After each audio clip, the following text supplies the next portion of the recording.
जय हिंद दोस्तों, कैसे हैं आप सभी। उम्मीद करता हूं कि मस्त होंगे और स्वस्थ होंगे। दोस्तों, स्वागत है हमारे इस YouTube channel exam target point में। दोस्तों, आज के इस वीडियो में इंटर बोर्ड परीक्षा 2026 क्लास 12 हिस्ट्री चैप्टर नंबर 3।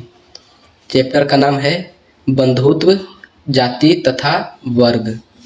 दोस्तों, क्लास 12 हिस्ट्री चैप्टर 3 से बहुत अच्छे क्वेश्चन पूछे जाते हैं जो कि आपको सीधे एग्जाम में देखने को मिलेंगे।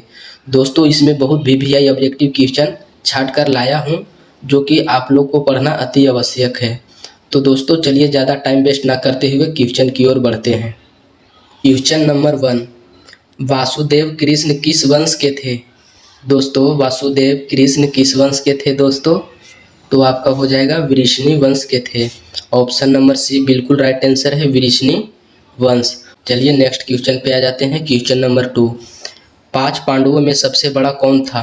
दोस्तों, जो 5 पांडव थे उनमें से सबसे बड़े भाई का क्या नाम था दोस्तों? तो उनमें से सबसे बड़े भाई का नाम था युधिष्ठिर, जो कि ऑप्शन नंबर सी बिल्कुल राइट आंसर है दोस्तों। चलिए नेक्स्ट क्वेश्चन की ओर बढ़ते हैं। क्वेश्चन नंबर 3, संकर्षण किसका दूसरा नाम था। दोस्तों, बताना है कि संकर्षण किसका दूसरा नाम था।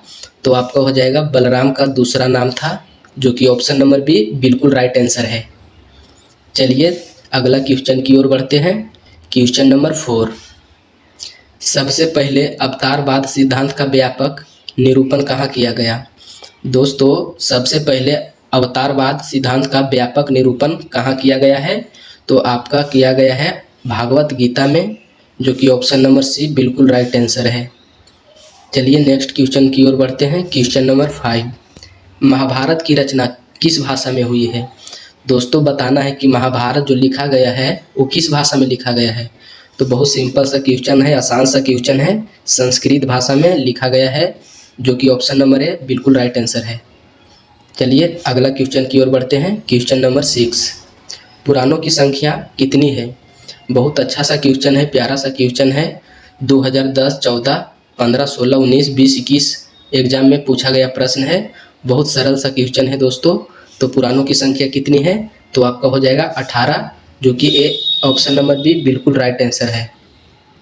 चलिए नेक्स्ट क्वेश्चन की ओर बढ़ते हैं। क्वेश्चन नंबर 7, श्रीमद् भागवत गीता के महत्व पर किसने विचार व्यक्त किए हैं। दोस्तों, जो श्रीमद् भागवत गीता है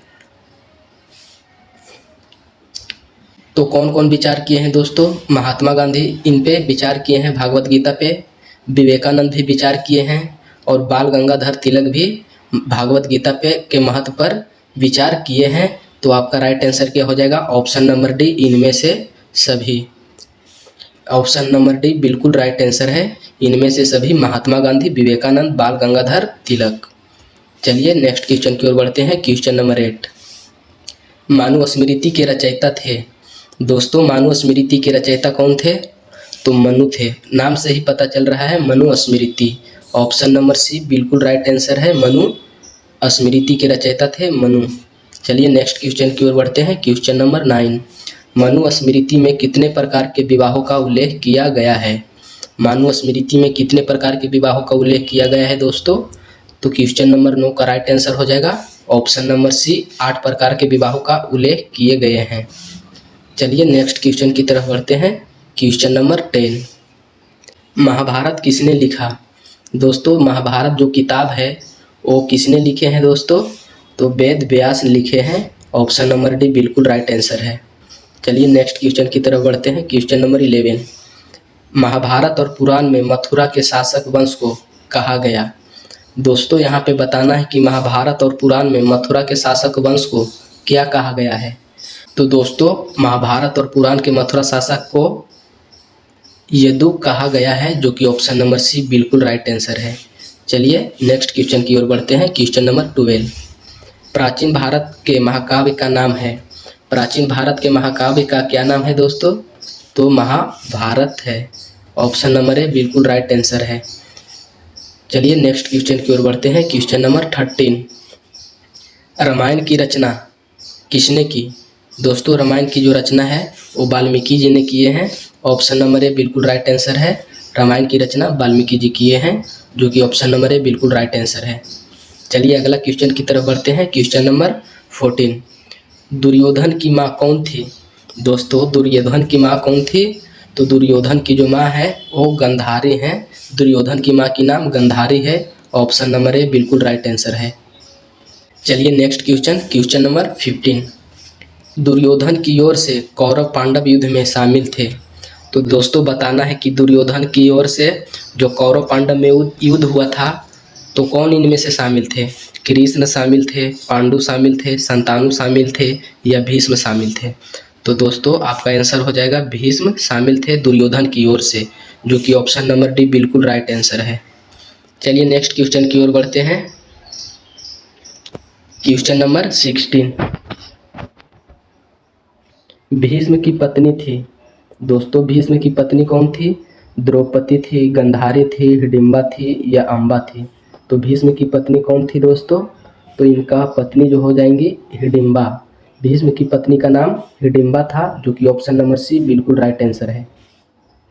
चलिए क्वेश्चन नंबर 17 पे आ जाते हैं। गांडीव क्या था? दोस्तों बताना है कि गांडीव क्या था। अर्जुन का भाई था, अर्जुन का पुत्र था, अर्जुन का धनुष था, अर्जुन का मित्र था? तो दोस्तों गांडीव जो है अर्जुन का धनुष का नाम गांडीव है। तो ऑप्शन नंबर सी बिल्कुल राइट आंसर है दोस्तों।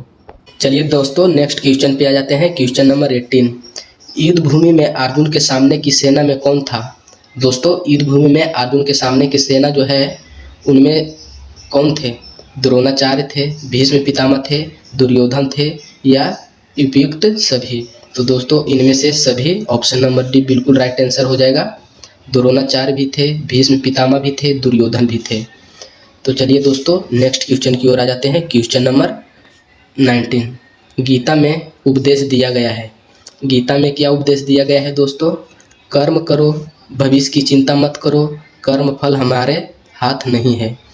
तो दोस्तों क्वेश्चन नंबर 19 का राइट आंसर हो जाएगा उपयुक्त सभी। कर्म करो, भविष्य की चिंता मत करो, कर्म फल हाथ में नहीं है। ऑप्शन नंबर डी बिल्कुल राइट आंसर है।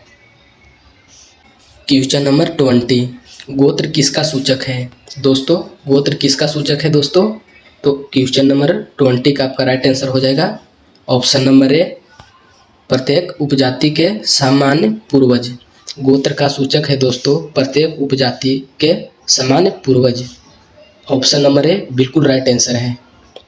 चलिए नेक्स्ट क्वेश्चन की ओर बढ़ते हैं। क्वेश्चन नंबर 21, अर्जुन किसके शिष्य थे? दोस्तों अर्जुन किसके शिष्य थे? तो अर्जुन जो हो जाएंगे द्रोणाचार्य के शिष्य थे। ऑप्शन नंबर सी बिल्कुल राइट आंसर है। चलिए नेक्स्ट क्वेश्चन की ओर आते हैं। क्वेश्चन नंबर 22, निम्न में से किस संत ने गीता पर टीका मराठी में लिखा है? तो किस संत ने गीता को मराठी भाषा में लिखे हैं दोस्तों? तो आपका हो जाएगा मनेश्वर, जो कि ऑप्शन नंबर डी बिल्कुल राइट आंसर है। मनेश्वर गीता को मराठी में लिखे हैं। चलिए नेक्स्ट क्वेश्चन की तरफ बढ़ते हैं। क्वेश्चन नंबर 23, क्षत्रिय शब्द का साहित्य अर्थ है।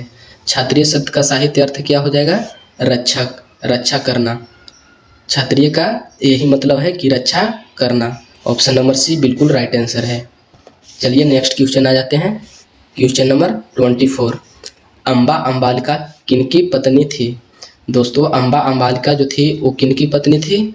तो क्वेश्चन नंबर 24 का राइट आंसर हो जाएगा विचित्र वीर की पत्नी थी। ऑप्शन नंबर बी बिल्कुल राइट आंसर है। विचित्र वीर की पत्नी थी अम्बा अम्बालिका। चलिए अगला क्वेश्चन बढ़ जाते हैं। क्वेश्चन नंबर 25, घटोत्कच किसका पुत्र था? दोस्तों घटोत्कच जो हैं वो भीम के पुत्र हैं, जो कि ऑप्शन नंबर डी बिल्कुल राइट आंसर है। घटोत्कच भीम के पुत्र थे। चलिए next question, question number 26, Ganga पुत्र किसे कहा जाता है? गंगा पुत्र किसे कहा जाता है दोस्तों? तो भीष्म पितामह को।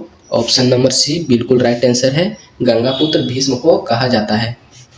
क्वेश्चन नंबर 27, कर्ण की माँ कौन थी? दोस्तों कर्ण की जो माँ है वो कौन थी? कुंती थी, गंधारी थी, माद्री थी या सत्यवती थी? तो कर्ण की माँ जो हो जाएंगी वो कुंती हैं। ऑप्शन नंबर ए बिल्कुल राइट आंसर है। कर्ण की माँ कुंती हैं। चलिए नेक्स्ट क्वेश्चन की ओर बढ़ते हैं। क्वेश्चन नंबर 28, कर्मण सेवाधिकारस्ते माँ फुले सुकुदाचन श्रीमद् भागवत गीता में किस अध्याय में वर्णित है? दोस्तों किस अध्याय में वर्णित है कर्म सेवाधिकारस्ते माँ फुले कुसुदाचन। श्रीमद् भागवत गीता के किस अध्याय में वर्णित है दोस्तों? क्वेश्चन नंबर 28 का राइट आंसर हो जाएगा द्वितीय अध्याय में वर्णित है, जो कि ऑप्शन नंबर बी बिल्कुल राइट आंसर है। चलिए नेक्स्ट क्वेश्चन पे आ जाते हैं। क्वेश्चन नंबर 29, मानव जीवन के संपूर्ण जीवन को कितने आश्रमों में बांटा गया है? दोस्तों बताना है कि मानव जीवन के संपूर्ण जीवन को कितने आश्रमों में बांटा गया है दोस्तों। तो क्वेश्चन नंबर 29 का राइट आंसर हो जाएगा 4 आश्रमों में बांटा गया है। तो 4 आश्रम में कौन कौन है? पहला है ब्रह्मचार्य आश्रम, गृहस्थ आश्रम, वनप्राश आश्रम और संन्यास आश्रम। ये 4 प्रकार के आश्रमों में बांटे गए हैं, जो कि ये जीवन के विभिन्न चरण हैं जो व्यक्ति को विकास और मोक्ष की प्राप्ति के लिए बताए गए हैं दोस्तों। चलिए दोस्तों नेक्स्ट क्वेश्चन पे आ जाते हैं। क्वेश्चन नंबर 30, द्रौपदी किनकी पत्नी थी? दोस्तों द्रौपदी जो है वो किसकी पत्नी थी? तो क्वेश्चन नंबर 30 का राइट आंसर हो जाएगा ऑप्शन नंबर डी, इनमें से सभी की पत्नी थी। अर्जुन की पत्नी थी, भीष्म की पत्नी थी, नकुल की पत्नी थी, ये तीनों की पत्नी द्रौपदी थी। चलिए नेक्स्ट क्वेश्चन पे आ जाते हैं। क्वेश्चन नंबर 31, अभिमन्यु किसका पुत्र था? दोस्तों अभिमन्यु जो है वो किसका पुत्र था? तो आपका अर्जुन का पुत्र था। ऑप्शन नंबर ए बिल्कुल राइट आंसर है। चलिए नेक्स्ट क्वेश्चन की ओर बढ़ते हैं। क्वेश्चन नंबर 32, महाभारत का युद्ध कितने दिन चला था? महाभारत को जो युद्ध हुआ था वो 18 दिन चला था, जो कि ऑप्शन नंबर डी बिल्कुल राइट आंसर है। क्वेश्चन नंबर 33, कुरुक्षेत्र का युद्ध किसने जीता? दोस्तों जो 18 दिन युद्ध महाभारत का हुआ कुरुक्षेत्र में, वो युद्ध किसने जीता? पांडव ने जीता, कौरव ने जीता, संस्थाल, मंगोल। तो कुरुक्षेत्र का युद्ध किसने जीता दोस्तों? तो कुरुक्षेत्र का युद्ध पांडवों ने जीता, जो कि ऑप्शन नंबर ए बिल्कुल राइट आंसर है। दोस्तों कैसा लगा आप लोग को इस वीडियो में, और आप लोग कितने क्वेश्चन का आंसर किए हैं कमेंट में ज़रूर बताइएगा। चलिए अब अगला वीडियो में मिलते हैं।